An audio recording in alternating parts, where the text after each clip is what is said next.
Bienvenue sur la chaîne qui décortique les expressions françaises avec humour et précision. Moi, c'est Philippe, et aujourd'hui, on va parler d'une expression qu'on a tous entendue, voire même utilisée, être à côté de la plaque. Si quelqu'un répond totalement à côté de la question, fait une bourde monumentale ou n'a rien compris à une situation, on dit qu'il est à côté de la plaque. Mais d'où vient cette expression? Quelle plaque? Et pourquoi être à côté serait un problème? Installez-vous confortablement, on décrypte tout ça.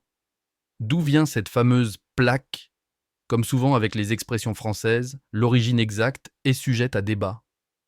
Plusieurs théories existent, et comme je ne veux pas être à côté de la plaque en vous expliquant ça, je vais toutes vous les donner.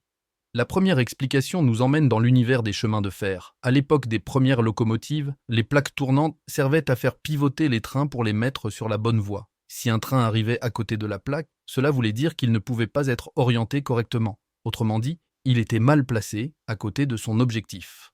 Autre hypothèse, direction les jeux de bistrot. Dans certains jeux anciens, comme le billard ou la pétanque, il y avait des plaques marquant des zones précises où la boule devait atterrir. Si on lançait la boule trop loin ou trop court, on tombait à côté de la plaque, c'est-à-dire complètement à côté du but. Une jolie métaphore pour illustrer quelqu'un qui se trompe totalement. Enfin, une troisième explication, plus moderne, viendrait du domaine de la téléphonie. À l'époque des standards téléphoniques manuels, les opérateurs devaient connecter les fils aux bonnes plaques métalliques pour établir une communication. Se tromper de plaque, c'était se retrouver sur la mauvaise ligne, et donc ne rien comprendre à la conversation.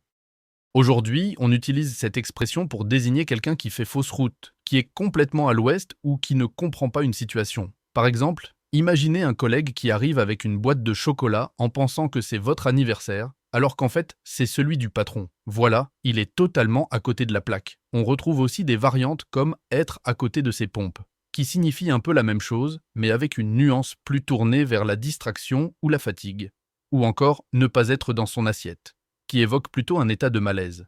Et ailleurs, on dit quoi? Chez nos amis anglophones, on entend souvent « to be way off » ou « to miss the point », qui signifie littéralement « passer à côté du sujet ». En Allemagne, on dit « neben der Spur-Sein », soit « être à côté des rails », une métaphore proche de celle des trains français. Et en Italie, on pourrait dire « esser fuori strada », littéralement « être hors de la route ».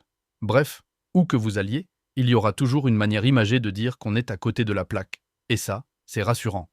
Un dernier mot avant de conclure l'expression « être à côté de la plaque » est utilisé dans tous les domaines, au travail, en famille, en amour. Et oui, qui n'a jamais envoyé un message à la mauvaise personne en pensant s'adresser à quelqu'un d'autre? Une belle façon d'être à côté de la plaque en version 2.0. Et vous, avez-vous déjà vécu un moment où vous étiez complètement à côté de la plaque? Racontez-moi tout en commentaire. Si cette vidéo vous a plu, abonnez-vous, activez la cloche et partagez autour de vous. Et surtout, ne vous inquiétez pas. Ici, on fait tout pour ne jamais être à côté de la plaque. À bientôt pour une nouvelle plongée dans les expressions françaises.